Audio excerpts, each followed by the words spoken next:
Malakoff, en région parisienne. Pierre est comédien, il a 33 ans. Il y a 2 mois, il achète cette maison, 310 000 €. Aujourd'hui, ce propriétaire tague ses murs. Pierre ne peut plus rentrer chez lui, car sa maison est squattée par cet homme, assis à la fenêtre. Il serait égyptien. Il vit ici en toute illégalité, avec sa femme et ses enfants.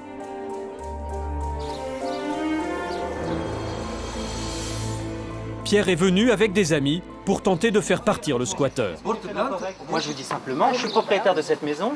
Je suis d'accord avec Je vous. suis à la rue. Je n'ai pas d'autre choix que d'habiter ici. Je n'ai pas d'autre choix. Je suis Voilà, c'est tout ce que correct j'ai à vous avec dire. vous. Et moi, je ne suis pas correct avec vous.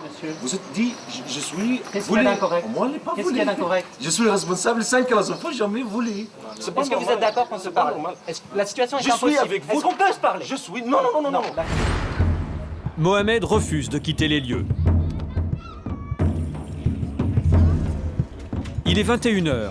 Pierre organise une opération anti-squat pour alerter les voisins. Pour marquer les esprits, le propriétaire campe devant sa propre maison.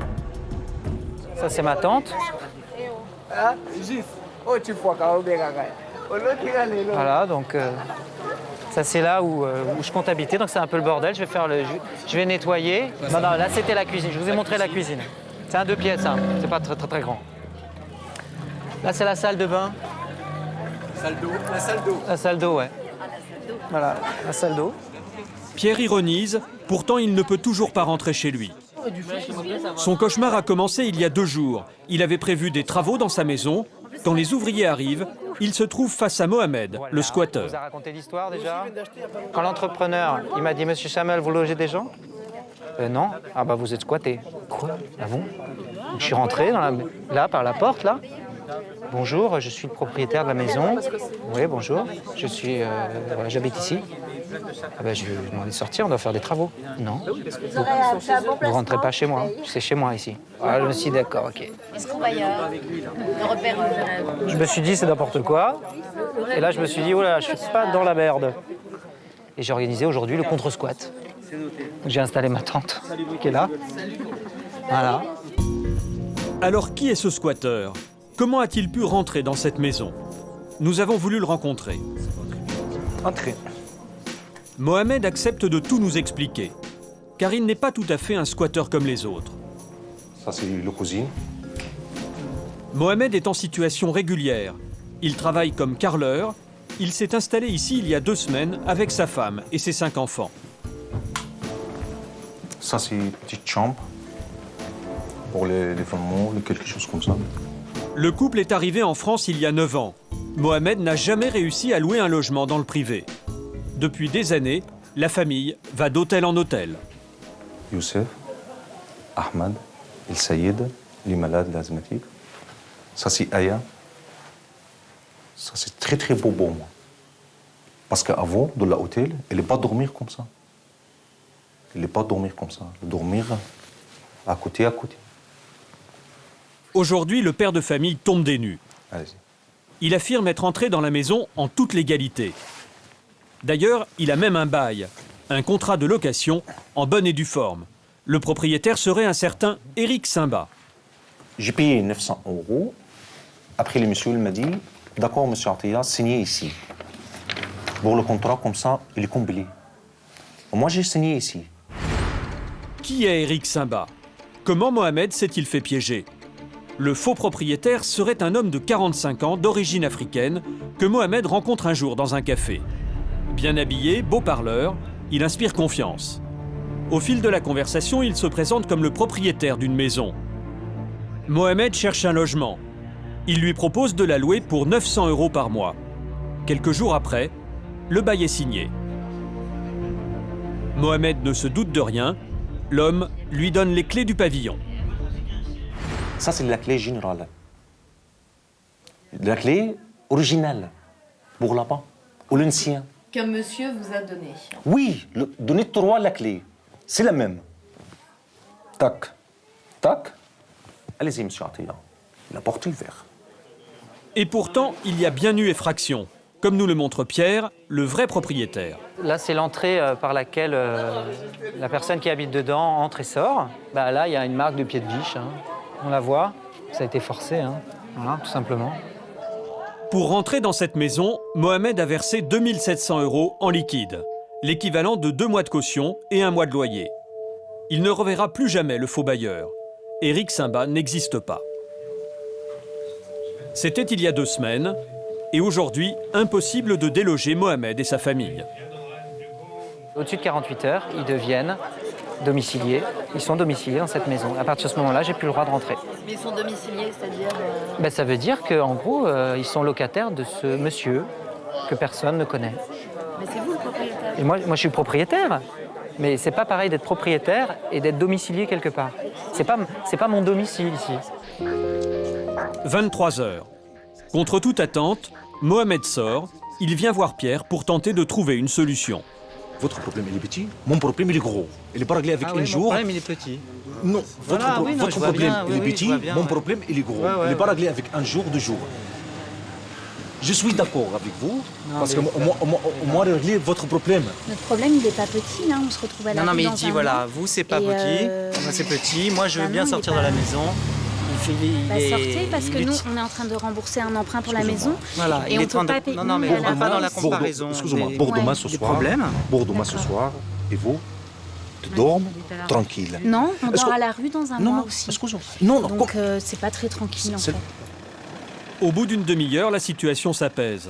Mohamed accepte de partir à une condition, que le couple l'aide à obtenir un logement. une fois, et vous avec moi, j'entre la mairie. Une fois, c'est pas 2 fois. Une fois, c'est tout. Après, je sors. Si demain matin, la mairie, elle est ouverte, la mairie, demain matin. Demain samedi. Demain samedi. Demain matin, elle est ouverte. Si on va à la mairie ensemble D'accord, et qu'on discute pour essayer de vous trouver une solution de logement d'accord. social sur la ville de Malakoff, D'accord. j'ai pris des contacts qui D'accord. peuvent permettre d'accélérer et de D'accord. vous trouver rapidement un logement. D'accord, Vous quittez la maison.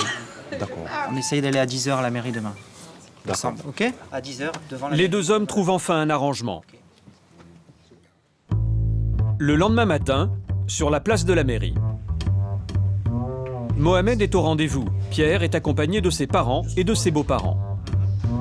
Première déception, la mairie ne souhaite pas les recevoir, mais elle promet de les rappeler dans 1 heure.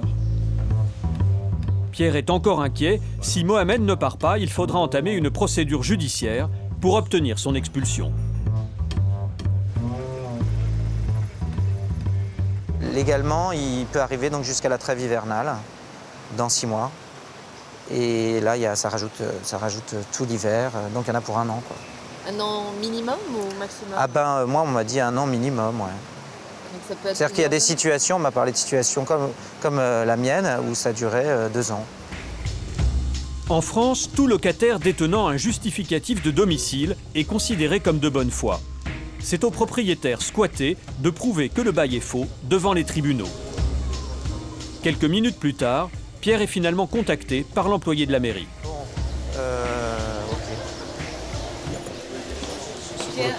Mohamed, j'ai eu Madame Lefebvre au téléphone. Ils vont te proposer une solution de logement.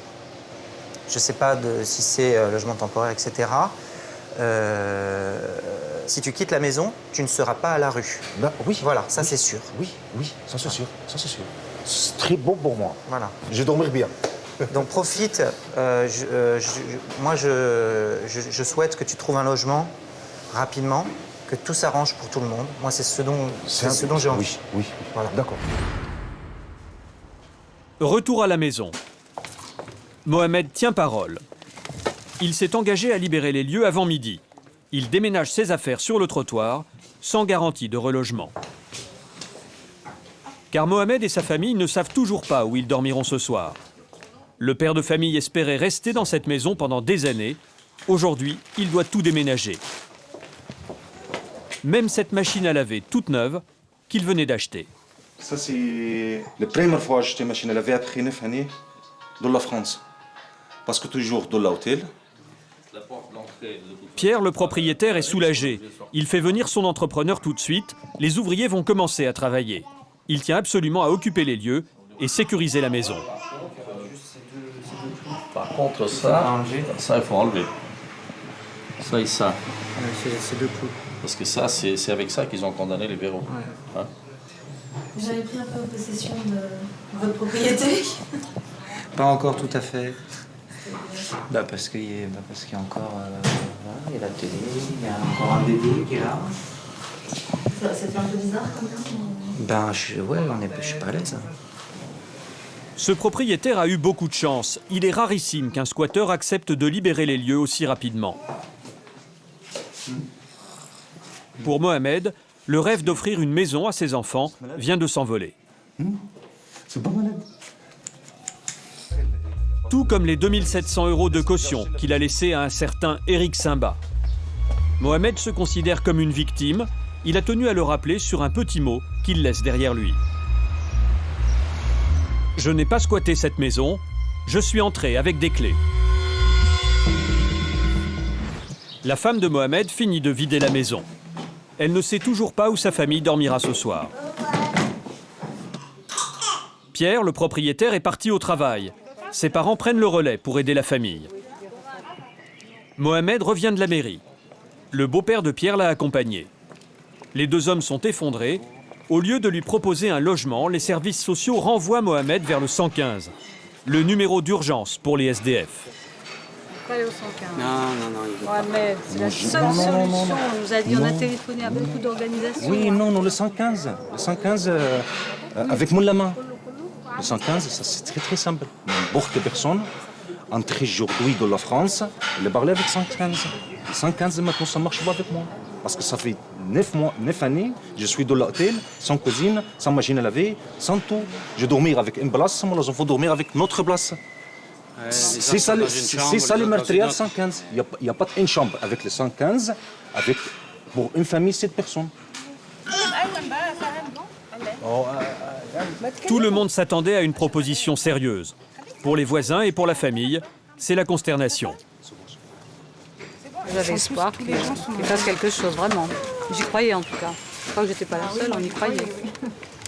J'avoue que là... Mohamed, s'il avait voulu, il pouvait rester dans cette maison 2 mois, 4 mois, 6 mois, le temps de faire jouer toutes les procédures civiles qu'il aurait pu trouver avec son avocat. Il a été d'une honnêteté absolument exemplaire. Je pense qu'il n'y a pas beaucoup de gens qui auraient été capables de prendre la décision qu'il a prise. Et moi, dans ma grande naïveté, eh bien, je trouve que cette honnêteté, elle est pas... Il n'y a pas de retour. Il n'y a pas de retour. Et ça me fait mal au cœur. À Malakoff, 3000 personnes attendent un logement social. Michel Estraillé, directrice des services sociaux du département, suit le dossier de Mohamed. Pour elle, pas de solution immédiate. Les services sociaux n'ont pas de logement à attribuer. Bon, voilà. Les services sociaux n'ont pas de logement avec des listes de logements, des adresses de logements dans les tiroirs. Les services sociaux, tant de la commune que du département, ont fait le tour des capacités d'accueil des centres d'hébergement financés par l'État, certes, mais même ceux financés par le département, en faisant valoir la priorité liée au fait qu'on avait 5 enfants jeunes, dont 1 en bas âge, et il n'y avait pas de place pour toute une famille de 7 personnes à ce moment-là. Pas de place pour Mohamed. Ça veut dire l'hôtel. Retour à la case départ. Le père de famille n'a plus rien à perdre. Après 9 ans de précarité, pas question pour lui de retourner à l'hôtel. Pour faire pression sur la mairie, Mohamed joue le tout pour le tout et décide de faire camper sa famille dans une impasse, à quelques mètres à peine de la maison. Ici? Oui, je te reste.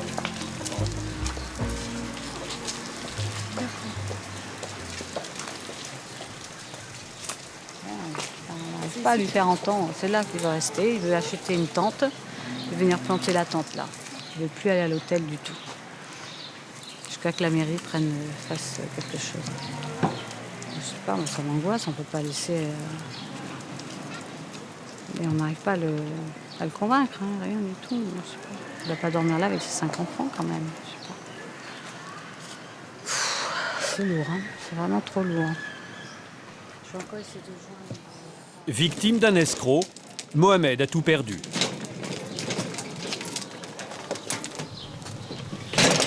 Normalement, je demande excuses de monsieur Sam. Juste tout de suite.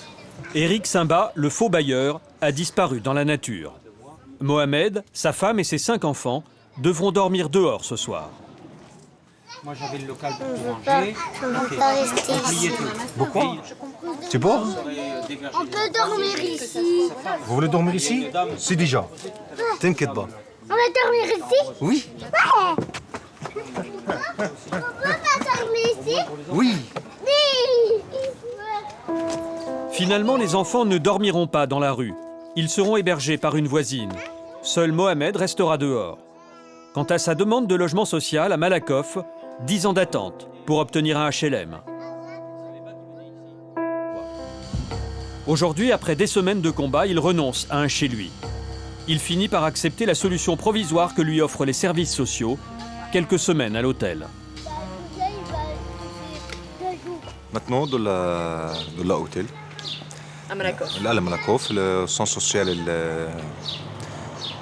avant-hier, 9h matin jusqu'à 8h ce soir, pour gagner une semaine de l'hôtel. Après 10 années, je suis là de la France. Mohamed va installer sa famille. Impossible pour nous de filmer, il veut rester discret vis-à-vis du gérant de l'hôtel. Nous lui confions donc une petite caméra pour découvrir son logement provisoire.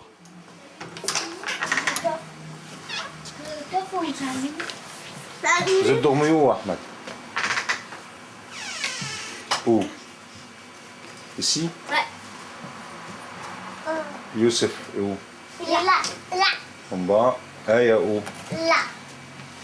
Ibrahim où? Il est là. Et maman, baba où? Par terre. Par terre, toujours par terre. Voici la solution offerte par les services sociaux.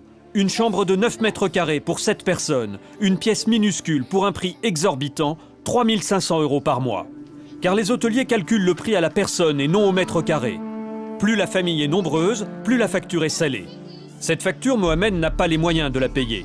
Elle est donc prise en charge par l'aide sociale à l'enfance.